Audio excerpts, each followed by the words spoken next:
आसमान तक। बिस्मिल्लाहिर्रहमानिर्रहीम। दोस्तों, आज हम बात करने जा रहे हैं एक ऐसे नबी की जिनकी पैदाइश ही एक मौजिज़ा थी। एक ऐसे नबी जिन्होंने बचपन में पालने से बात की, जिन्होंने अल्लाह के हुक्म से मुर्दों को जिंदा किया और जिन्हें अल्लाह ने जिंदा आसमान पर उठा लिया। जी हाँ, ये वाक़या है ईसा अलैहिस्सलाम का। लेकिन ये सिर्फ कहानी नहीं है, ये अल्लाह की कुदरत का ऐलान है और हमारे ईमान का इम्तिहान भी।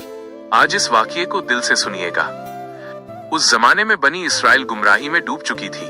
लोग नमाज पढ़ते थे मगर दिल दुनिया के पीछे भाग रहे थे। उल्मा, जो हक बताने वाले थे, वही हक को छुपाने लगे थे। रिश्वत, जुल्म, नाइंसाफी हर तरफ फैल चुकी थी। ऐसे में अल्लाह ने फैसला किया, अब एक नबी भेजा जाएगा जो दिलों को फिर से जगा देगा। पाकीज़गी की मिसाल, एक पाक दामन लड़की, नाम था मरियम अलैहिस्सलाम।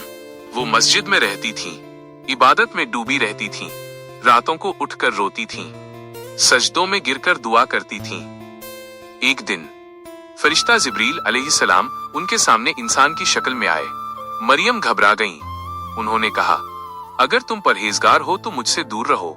फरिश्ते ने कहा, मैं तुम्हारे रब का भेजा हुआ हूँ, तुम्हें एक पाक बेटा देने आया हूँ। मरियम हैरान, ये कैसे मुमकिन है? मुझे तो किसी मर्द ने छुआ तक नहीं।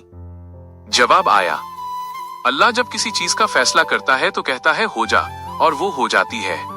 मरियम तन्हा हो गईं, लोगों से दूर, एक सुनसान जगह। दर्द शुरू हुआ। वो खजूर के पेड़ के नीचे बैठी। दर्द इतना बढ़ा कि उन्होंने कहा, काश मैं इससे पहले ही मर जाती। तभी आवाज आई, गम ना करो, तुम्हारे रब ने तुम्हारे नीचे एक नहर जारी कर दी है। और खजूर का पेड़ हिलाया गया, ताजा खजूर गिरने लगी।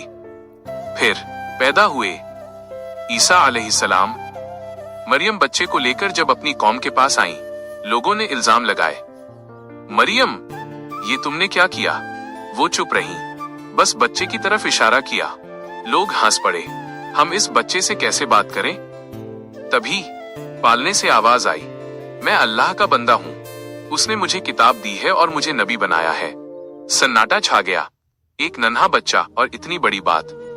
वक्त गुजरा, ईसा अलैहिस्सलाम जवान हुए।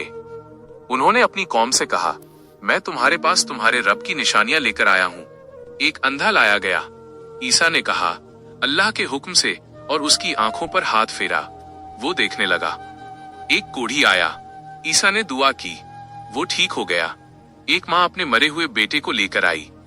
रोते हुए बोली, अगर आप अल्लाह के नबी हैं तो मेरे बेटे को जिंदा कर दीजिए। ईसा अलैहिस्सलाम ने आसमान की तरफ देखा। या अल्लाह, अगर तू चाहे, और कहा, अल्लाह के हुक्म से उठ जाओ, और वो लड़का उठ बैठा। लोग कांप गए, मगर कुछ दिल फिर भी सख्त रहे। उन्होंने कहा, ये जादू है। काफिरों ने फैसला किया, अब इसे खत्म करना होगा।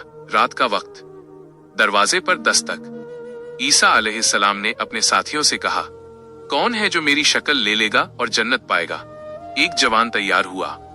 अल्लाह ने ईसा को आसमान पर उठा लिया और दुश्मनों को वही जवान ईसा नजर आया। उन्होंने समझा कि उन्होंने कामयाबी पाली, मगर असली कामयाबी अल्लाह की थी। कहानी यहीं खत्म नहीं होती।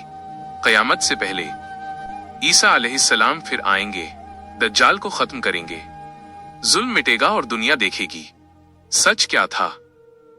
दोस्तों, ये वाकया हमें सिखाता है, अल्लाह हर चीज पर कादिर है। मौजिज़ा देखने के बाद भी हर कोई ईमान नहीं लाता। दिल साफ हो तब हिदायत मिलती है। अगर आपको ये वाकया पसंद आया हो तो इसे शेयर कीजिए और चैनल को सब्सक्राइब कीजिए।